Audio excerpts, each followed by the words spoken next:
Good afternoon students. आज हम solution में अगला टॉपिक जो स्टार्ट कर रहे हैं ideal and non ideal solution. अब आइडियल सॉल्यूशन क्या होते हैं, नॉन आइडियल सॉल्यूशन क्या होते हैं, उनको हम डिस्कस कर रहे हैं। तो सबसे पहले हम जो ले रहे हैं वो आइडियल सॉल्यूशन को ले रहे हैं। आइडियल सॉल्यूशन किन सॉल्यूशन को कहेंगे? तो आइडियल सॉल्यूशन की बात करें अपन, आइडियल सॉल्यूशन क्या होते हैं? those solution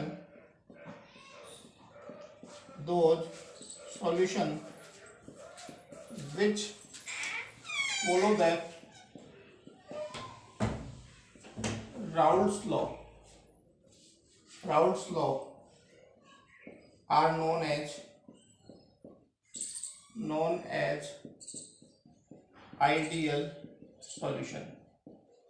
ऐसे सॉल्यूशन जो राउल्ट्स के लॉ को फॉलो करते हैं उन सॉल्यूशन को हम आइडियल सॉल्यूशन कहते हैं। नंबर एक बात कि ऐसे सॉल्यूशन जो राउल्ट के नियम का पालन करते हैं, राउल्ट्स के लॉ को फॉलो करते हैं, उन सॉल्यूशन को हम जो है आइडियल सॉल्यूशन कहते हैं। दूसरी बात, in this type of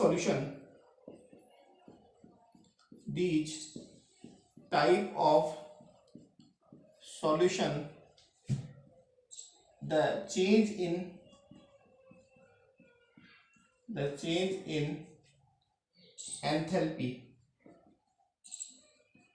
enthalpy should be zero। मतलब ये है मेरा कि डेल्टा एच जो होगा वो क्या होगा, इसके अंदर जीरो होगा। ठीक है, इसका मतलब ये है कि जब मैं सोल्यूट को और सॉल्वेंट को मिक्स करता हूं और मेरा सॉल्यूशन जब बनता है तो रिएक्शन के अंदर ना तो कोई एनर्जी प्रोड्यूस हो रही है ना ही कोई एब्जॉर्ब हो रही है। मतलब रिएक्टेंट की जितनी एनर्जी है उतनी ही एनर्जी किसकी है, प्रोडक्ट की। मतलब जो ग्राफ है एनर्जी का वो इस प्रकार से आना चाहिए। मतलब ये दोनों जो है बिल्कुल बराबर है, रिएक्टेंट की एनर्जी बराबर किसके है, प्रोडक्ट की, तभी डेल्टा एच क्या होगा, रिएक्टेंट। तो यदि इस प्रकार की कंडीशन हमको मिलती है तो आइडियल सॉल्यूशन में पहली कंडीशन तो वे फॉलो करेंगे राउल्ट्स के लॉ को, और दूसरी कंडीशन ये है कि वो जो है उनमें चेंज इन एंथैल्पी जो होगी वो जीरो होगी। मतलब जब सॉल्यूट और सॉल्वेंट को मिलाएंगे तो ना तो जब सॉल्यूशन बनेगा, सॉल्यूट और सॉल्वेंट को मिलाएंगे और सॉल्यूशन बनेगा तो ना तो कोई एनर्जी रिलीज होगी और ना ही कोई एनर्जी एब्जॉर्ब होगी। तो मतलब डेल्टा, इसका मतलब डेल्टा एच बराबर हम लिख सकते हैं कि एच प्रोडक्ट और एच आर बराबर जीरो। ठीक है, या फिर तीसरी कंडीशन हो सकती है एच प्रोडक्ट बराबर एच आर। रिएक्टेंट की एनर्जी और प्रोडक्ट की एनर्जी क्या है, सेम है।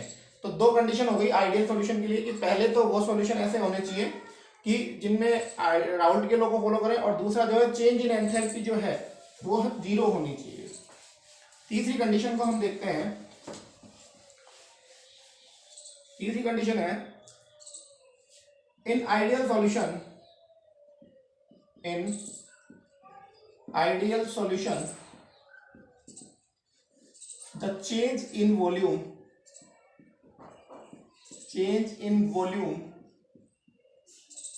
should be zero. कि वॉल्यूम में जो चेंज है वो क्या होना चाहिए, हमारा जीरो होना चाहिए। मतलब ये है कि जब सोल्यूट का वॉल्यूम और सॉल्वेंट का वॉल्यूम जो है, इन दोनों के वॉल्यूम का सम जो है वो बराबर किसके होना चाहिए, सॉल्यूशन के वॉल्यूम के। The sum of the volume of the solute and solvent is equal to the volume of the solution, that is known as change in volume. तो डेल्टा वी शुड भी क्या होना चाहिए, जीरो। जब इसका volume और इन दोनों का वॉल्यूम का बराबर होगा तो हम प्रोडक्ट माइनस रिएक्टेंट करेंगे तो क्या आएगा, जीरो। मतलब जब आइडियल सॉल्यूशन बनेंगे तो हमारे पास में सोल्यूट और सॉल्वेंट के वॉल्यूम का सम और सॉल्यूशन के वॉल्यूम का जो है दोनों बराबर होने चाहिए, तभी हमारा डेल्टा वी क्या होगा, जीरो होगा। तो डेल्टा वी जो है वो हमारे पास में वो जीरो होना चाहिए। थर्ड कंडीशन इंपॉर्टेंट है। थर्ड कंडीशन क्या है कि जब जो इंटरमोलिक्यूलर इंटरेक्शन जो होता है इंटर, यदि हम सोल्यूट को सुनो, solute molecule are consider as A, solute के मॉलिक्यूल को हम कंसीडर करते हैं ए की तरह, while solvent molecules are considered as BB। Solute के मॉलिक्यूल्स को हम AA से कंसीडर करते हैं और सॉल्वेंट के मॉलिक्यूल्स को हम BB से करते हैं। And the solution molecule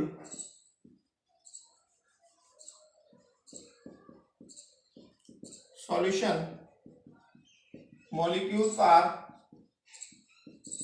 consider as AB। तो इन आइडियल सॉल्यूशन क्या होगा, इन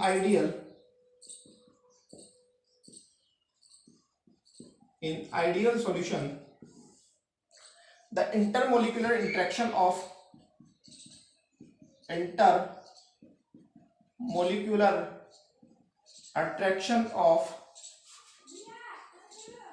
AA and BB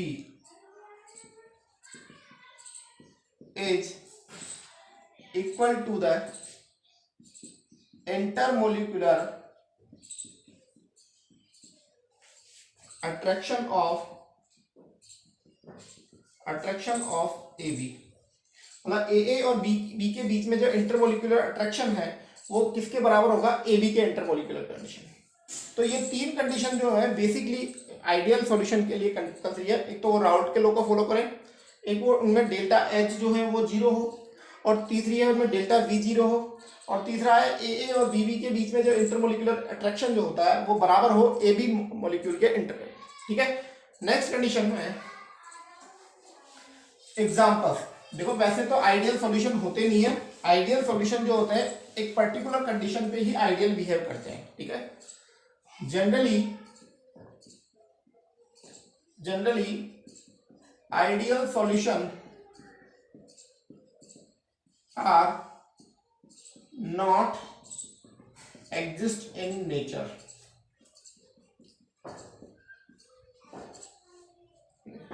ठीक है, but at the particular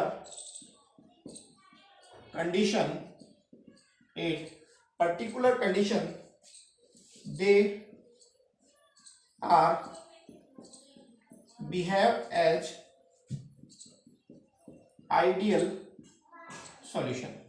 जब उन पे कोई पर्टिकुलर कंडीशन लगा दी जाती है तो ही वो आइडियल सॉल्यूशन की तरह बिहेव करते हैं।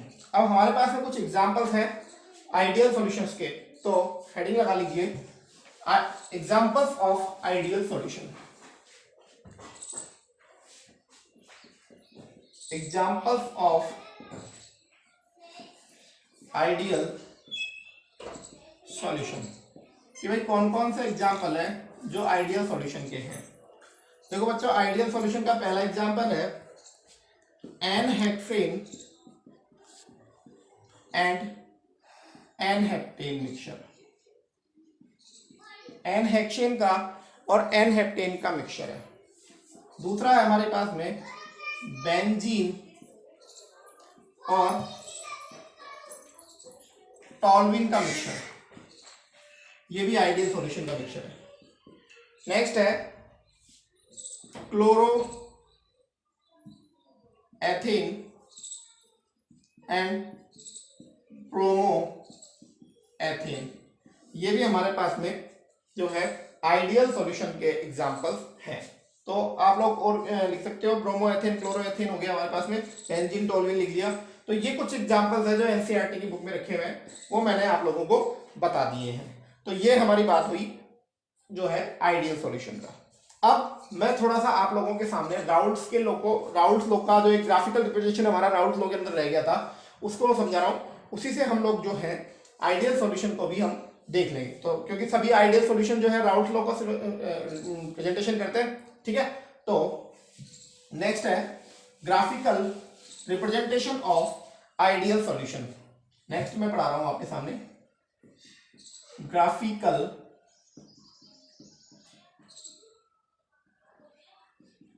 रिप्रेजेंटेशन ऑफ आइडियल सॉल्यूशन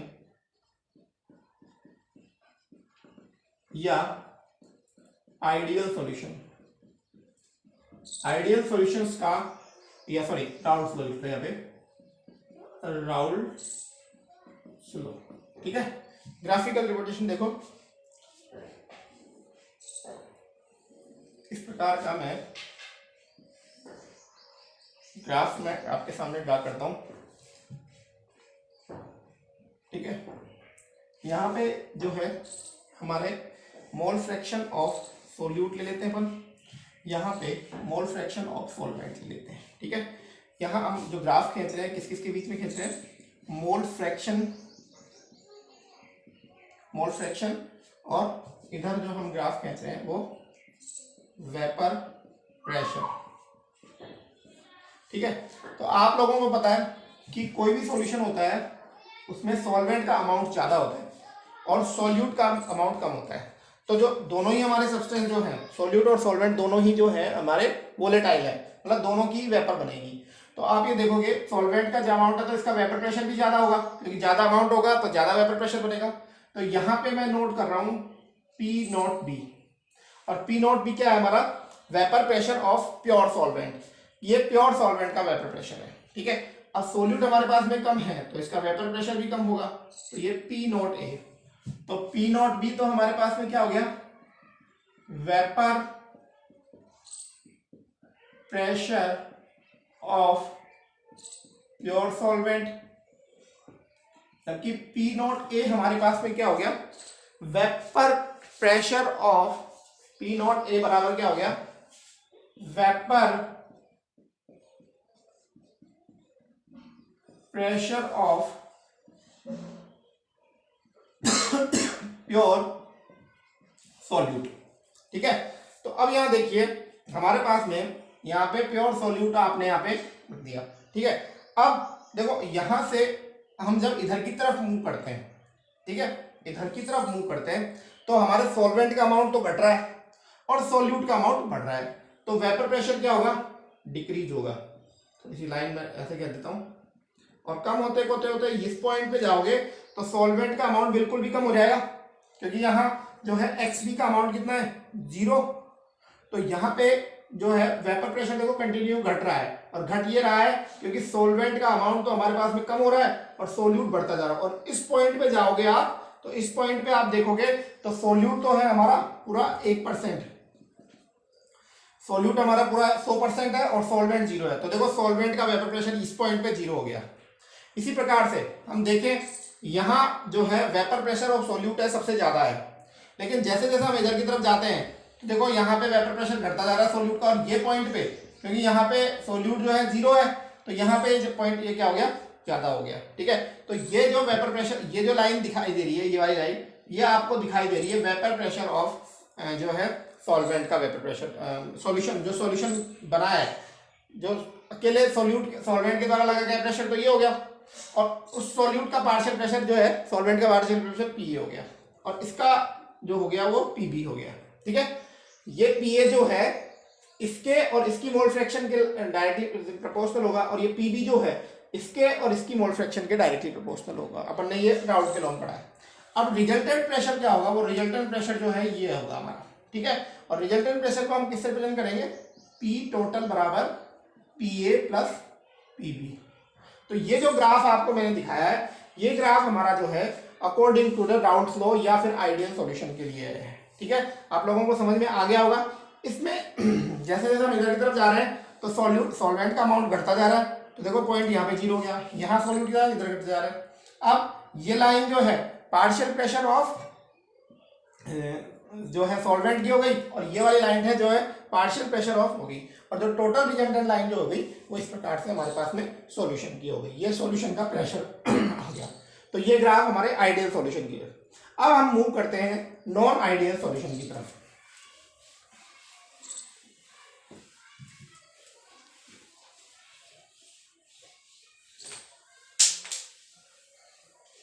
ठीक है, नेक्स्ट स्टडी है अपनी नॉन आइडियल सॉल्यूशन।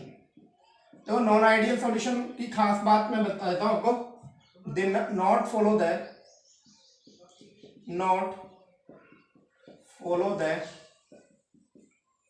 राउट लॉ, वो राउट लॉ को फॉलो नहीं करते हैं। दीज सॉल्यूशन डेल्टा एच जो होता है इनका जीरो नहीं होता है। थर्ड पॉइंट, उनके बीच में जो वॉल्यूम चेंज है वो भी जीरो नहीं होता है, ठीक है। और फोर्थ पॉइंट जो है वो ये है कि इनके बीच में ए एंड बी का जो अट्रैक्शन फोर्स होता है वो ए बी के अट्रैक्शन फोर्स के, इंटर एटॉमिक फोर्स के, मतलब जो कंडीशन राउल्ट के लॉ में फॉलो हो रही थी वो ये फॉलो नहीं होती है। तो ऐसे सॉल्यूशन जो राउल्ट के लॉ को फॉलो नहीं करते, जिनमें डेल्टा एच बराबर जीरो नहीं होता, जिनमें डेल्टा वी बराबर जीरो नहीं होता, और सॉल्यूट और सॉल्वेंट के बीच में इंटर मोलिकुलर जो अट्रैक्शन फोर्स होता है वो सॉल्वेंट के बीच में जो अट्रैक्शन फोर्स है उसके बराबर नहीं होता। तो ऐसे सॉल्यूशन को हमने किस कैटेगरी में रखा है? ऐसे सॉल्यूशन को हमने नॉन आइडियल सॉल्यूशन की कैटेगरी में रखा है, ठीक है। अब इसके बाद में नॉन आइडियल सॉल्यूशन का भी हमने फर्दर क्लासिफिकेशन हमने कर दिया है कि नॉन आइडियल सॉल्यूशन जो है वो दो प्रकार के होते हैं, ठीक है। और नेक्स्ट है type of non ideal solution. Type of non ideal solution, देखो नॉन आइडियल सॉल्यूशन जो है वो दो प्रकार के होते हैं हमारे। एक तो होते हैं positive deviation from the route law, एक तो होते हैं positive deviation from Raoult's law, positive deviation from Raoult's law. और दूसरा होता है negative deviation from Raoult's law. तो हम पहले वो सॉल्यूशन पढ़ेंगे जो राउट्स के लॉ से पॉजिटिव डेविएशन शो करते हैं, और उसके बाद में वो सॉल्यूशन पढ़ेंगे जो राउट के लॉ से नेगेटिव डेविएशन शो करते हैं।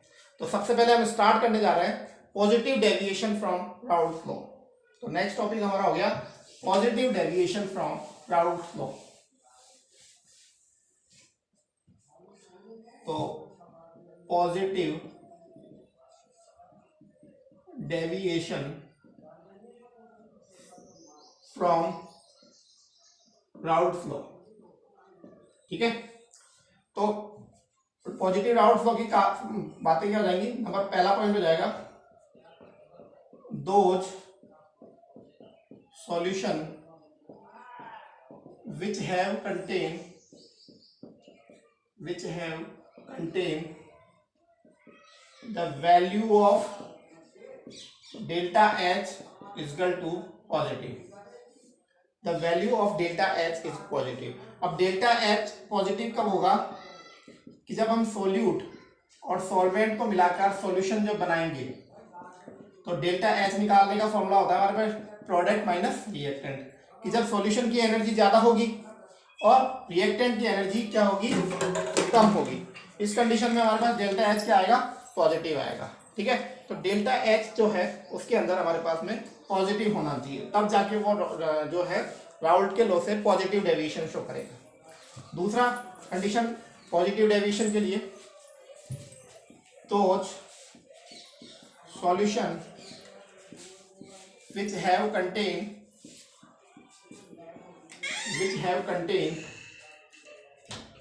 the value of delta V is positive, मतलब उनके लिए डेल्टा V की वैल्यू भी क्या होगी? पॉजिटिव। क्या मतलब है इससे?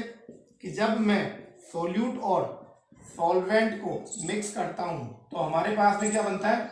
सॉल्यूशन बनता है। अब जब सोल्यूट और सॉल्वेंट को मैं मिक्स करता हूं तो हमारे पास में सॉल्यूशन बनता है। तो सॉल्यूशन का वॉल्यूम जो है, डेल्टा वी निकालने का फॉर्मूला क्या होगा अपना? V product minus V reactant. तो वीपी का मान मतलब वी प्रोडक्ट मतलब सॉल्यूशन का वॉल्यूम ज्यादा, इसका तो वॉल्यूम क्या होगा? ज्यादा, और इनका वॉल्यूम क्या होगा? कम। उस कंडीशन में हमारे पास में डेल्टा वी का मान क्या आएगा? पॉजिटिव आएगा। और तीसरी इंपॉर्टेंट कंडीशन जो है वो ये है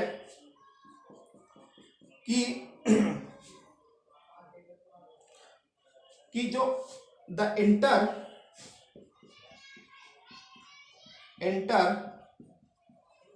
molecular attraction of AB molecule, AB हमारे सॉल्यूशन है, is weaker then AA and BB molecule. यदि AB इंटरेक्शन जो है AA और BB की तरह में कमजोर होगा यानी वीक होगा, उस कंडीशन में जो हमारा सॉल्यूशन है वो राउल्ट्स लॉ के बीच में जो है राउल्ट्स लॉ का पॉजिटिव डेविएशन करेगा। तो ये तीन कंडीशन, डेल्टा H पॉजिटिव होना चाहिए, डेल्टा V पॉजिटिव होना चाहिए, और दूसरा है AB का जो इंटरमोलिकुलर अट्रैक्शन है वो कमजोर होना चाहिए किसके कंपेयर में, AA और BB के बीच में। ठीक है, तो इससे हमारे पास में A और B का बीच का अट्रैक्शन ज्यादा होगा तो क्या होगा कि जो मूवमेंट ऑफ AB मोलिक्यूल्स है, ठीक है, उनका मूवमेंट थोड़ा बढ़ जाएगा, और बढ़ने से क्या होगा, वेपर प्रेशर की वैल्यू क्या हो जाएगी, बढ़ जाएगी। ठीक है,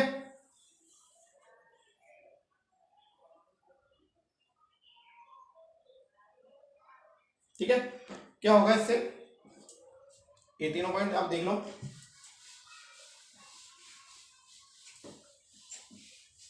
नेक्स्ट आगे मैं लिख रहा हूं, due to the weak inter molecular attraction in between AB molecule, their movement become easy। इनका मूवमेंट क्या हो जाएगा, बहुत इजी हो जाएगा, और जब इनका मूवमेंट इजी हो जाएगा then the vapour pressure of the solution is increase, then vapour pressure of solution, then the vapor pressure of the solution is increase। तो सॉल्यूशन का वेपर प्रेशर क्या हो जाएगा, बढ़ जाएगा। इस प्रकार से इसे हम कहते हैं positive, and that is known as positive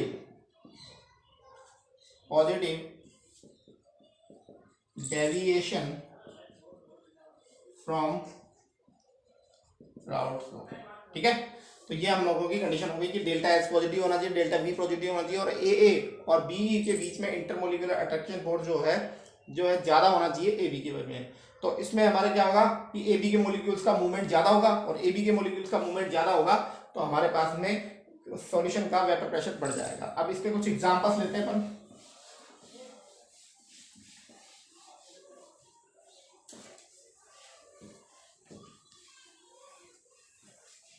Example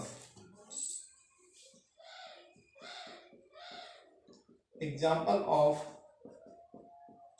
positive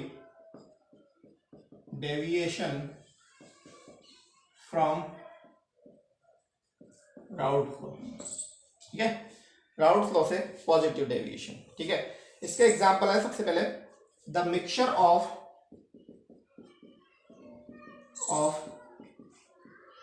ethanol and acetone. Ethanol और एसीटोन का मिक्सचर जो होता है वो पॉजिटिव डेविएशन बनाता है। ठीक है, क्योंकि जो प्योर एथेनॉल होता है it have contain hydrogen bond. ठीक है, तो क्या होता है, because the pure ethanol molecule contain hydrogen bonds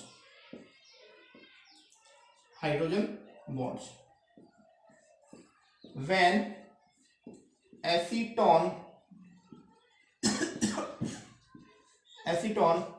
molecules comes it ethanol molecule, then these hydrogen bonds are break। तो ये हाइड्रोजन बॉन्ड क्या हो जाते हैं, ब्रेक हो जाते हैं, हाइड्रोजन बॉन्ड ब्रेक हो जाते हैं। ठीक है, तो इससे क्या होता है कि जो एसीटोन और एथेनॉल के बीच की जो बॉन्डिंग होती है वो वीक हो जाती है। Due to this reason the attraction in between acetone and ethanol become weaker. वो कैसे हो जाती है? वीकर हो जाती है। ठीक है, तो ये जो एसीटोन और एथेनॉल के मॉलिक्यूल जो है आराम से मूव पूरा जो है, तो वेपर प्रेशर में क्या हो जाता है? इंक्रीजमेंट हो जाता है।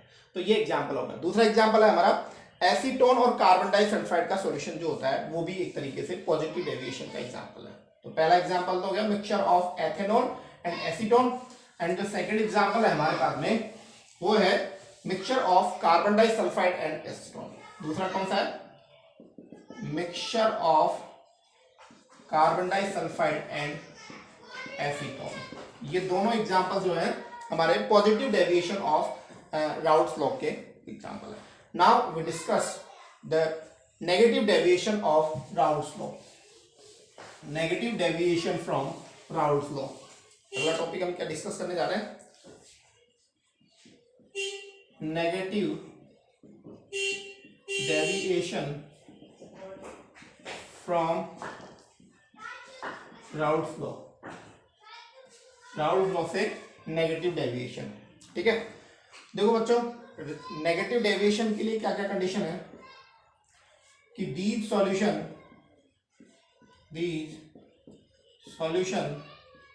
contain the value of delta H is equal to negative. मतलब ये रिएक्शन कैसी होनी चाहिए? सबकी सब एक्सोथर्मिक होनी चाहिए। इसका मतलब है कि जब सोल्यूट और सॉल्वेंट आपस में रिएक्शन करते हैं और सॉल्यूशन बनाते हैं तो जो डेल्टा H है वो आपका कैसा आना चाहिए? नेगेटिव आना चाहिए। ठीक है, दूसरी कंडीशन है these solution contain the value of delta V is equal to negative. मतलब जब सोल्यूट और सॉल्वेंट मिलते हैं तो सॉल्यूशन का वॉल्यूम जो है कम होना चाहिए। क्या है इसका मतलब? कि जब सोल्यूट को और सॉल्वेंट को हम मिलाते हैं तो हमारे पास में क्या बनता है? सॉल्यूशन बनता है। और इस सॉल्यूशन का वॉल्यूम जो है, इनका वॉल्यूम का क्या होना चाहिए? मोर वॉल्यूम, और इसका क्या होना चाहिए? Less volume. तो हमारा डेल्टा वी क्या आ जाएगा? नेगेटिव। तो नेगेटिव डेविएशन में जो वॉल्यूम है वो भी हमारा डेल्टा वी भी क्या होना चाहिए? कम होना चाहिए। डेल्टा वी भी नेगेटिव होना चाहिए। तीसरी और इंपॉर्टेंट कंडीशन जो है वो क्या है? तीसरी और इंपॉर्टेंट कंडीशन है कि यदि इस in this type of solution these type of solution in this type of solution the intermolecular attraction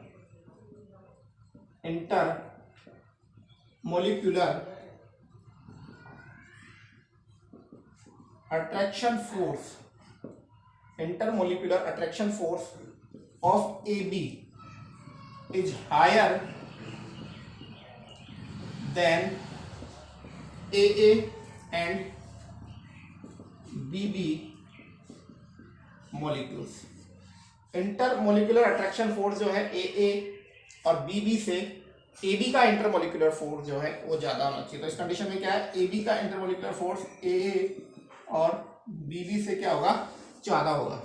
जब तो AB मोलिक्यूल का मूवमेंट क्या होगा? Then movement of AB molecule is very less। AB molecule का मूवमेंट क्या होगा? बहुत कम होगा। then vapor pressure will be decrease। Vapour pressure उसका क्या हो जाएगा? घट जाएगा। ठीक है, और इस प्रकार के हम जो सॉल्यूशन कराएंगे वो negative deviation from Raoult law कहलाएंगे। एग्जांपल्स की बात करते हैं। एग्जांपल सबसे पहला हमारे पास में है एग्जांपल फिनोल एंड एनिलीन। पहला एग्जांपल है फिनोल एनिलीन। देखो बच्चों, जो भी हमारे एसिड और बेस की रिएक्शन होती है, तो भी एसिड और बेस की रिएक्शन होती है वो हमेशा रिएक्शन जो होती है एक्सोथर्मिक होती है। तो फिनोल आपको पता है एक स्लाइटली एसिडिक एलिमेंट होता है और एनिलीन कैसा है, बेस है। तो सीधी सी बात है, इसमें तो एक्सोथर्मिक रिएक्शन है, डेल्टा एस निकलेगी। तो इसमें क्या होता है कि फिनोल और एनिलीन जो होता है, फिनोल का ऑक्सीजन और एनिलीन के हाइड्रोजन के बीच में हाइड्रोजन बॉन्ड बन जाता है और हाइड्रोजन बॉन्ड बनने की वजह से इन दोनों के बीच की बॉन्डिंग जो होती है थोड़ी स्ट्रांग हो जाती है। और इसको हम ए माने और बी माने तो इन दोनों के बाद में क्या होता है, स्ट्रांग हाइड्रोजन बॉन्डिंग हो जाती है और हाइड्रोजन बॉन्डिंग की वजह से ए बी जो मॉलिक्यूल है ए और बी डी की अपेक्षा क्या होता है, थोड़ा स्ट्रांग हो जाता है। तो इस वजह से क्या होता है, वेपर प्रेशर डिक्रीज हो जाता है। दूसरा एग्जाम्पल हमारे पास में एसीटोन और क्लोरोफॉर्म का। तो देखो क्लोरोफॉर्म में आप लोगों को पता है कि कार्बन के साथ 3 Cl जुड़े हुए हैं और साथ में ये हाइड्रोजन। तो इस ऑक्सीजन और इस हाइड्रोजन के बीच में क्या हो जाता है, हाइड्रोजन बॉन्डिंग हो जाती है। हाइड्रोजन बॉन्डिंग के बीच में से ये हमारा ए हो गया, ये बी हो गया। तो ए और बी के बीच में स्ट्रॉन्ग बॉन्डिंग होने की वजह से ये ए और बी से क्या हो जाता है, ज्यादा स्ट्रॉन्ग हो जाता है। तो वेपर प्रेशर हमारा क्या हो जाता है, डिक्रीज हो जाता है। अब मैं आप लोगों को ग्राफिकल रिप्रेजेंटेशन बता देता हूं दोनों का एक साथ। Positive deviation of the routes law and negative deviation from the routes law के दोनों के ही मैं ग्राफिकल रिप्रेजेंटेशन एक साथ दिखा रहा हूं। आप लोग इनको डिफरेंस करके भी लिख सकते हो, पॉजिटिव डेविएशन और नेगेटिव डेविएशन का। तो इधर तो मैं बनाता हूं positive deviation from Raoult's law और इधर मैं कर दूंगा आपके सामने negative deviation from Raoult's law. ठीक है, तो इधर देखिए आप लोग, पॉजिटिव डेविएशंस का भी मैं बना देता हूं आपके सामने।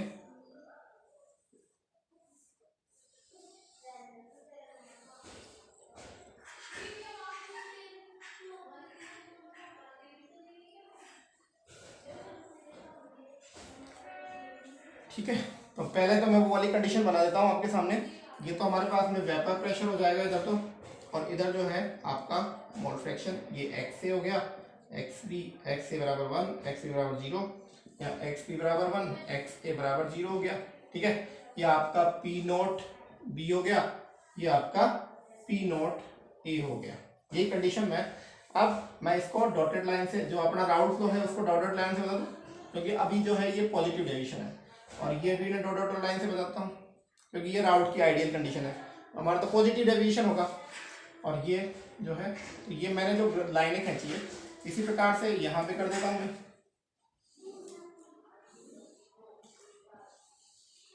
ठीक है, तो यहाँ हमारा एक्स ए बराबर 1 हो गया, यहाँ एक्स बी बराबर 0, यहाँ एक्स बी बराबर 1, क्योंकि यहाँ सॉल्यूट का अमाउंट 0 है। तो ये सॉल्वेंट का वेपर प्रेशर, इसको पी बी नोट कर दो। ये सॉल्यूट का वेपर प्रेशर, इसको पी बी 0 कर दो। ठीक है, तो इससे इसको मैं इस प्रकार से शो कर देता हूँ।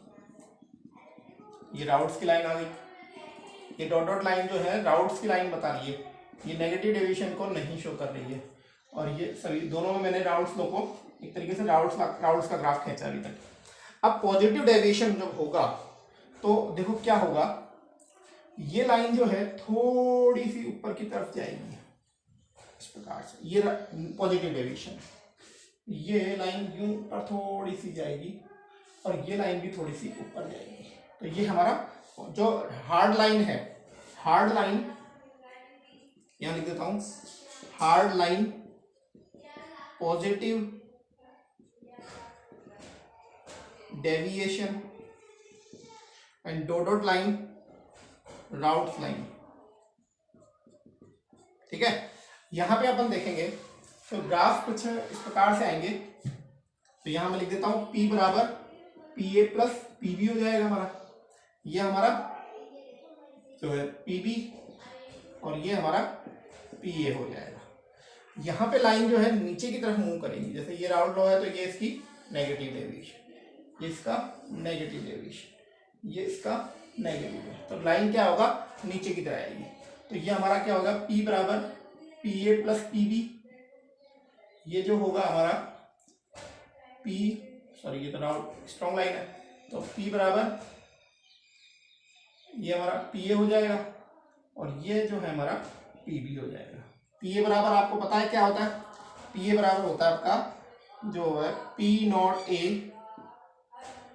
XA, और PB बराबर क्या होता है आपका, PB बराबर होता है P नॉट B XB।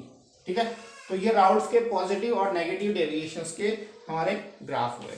आज हम इतना ही करते हैं, कल जो है हम एजोट्रॉपिक मिक्सचर और ऑस्मेटिक प्रेशर के कुछ न्यूमेरिकल्स हम लेके आएंगे, तो उसके बाद में हम लोग को जो है वांट ऑफ फैक्टर में देगा, वांट ऑफ फैक्टर के बाद में ये चैप्टर कंप्लीट हो जाएगा। धन्यवाद।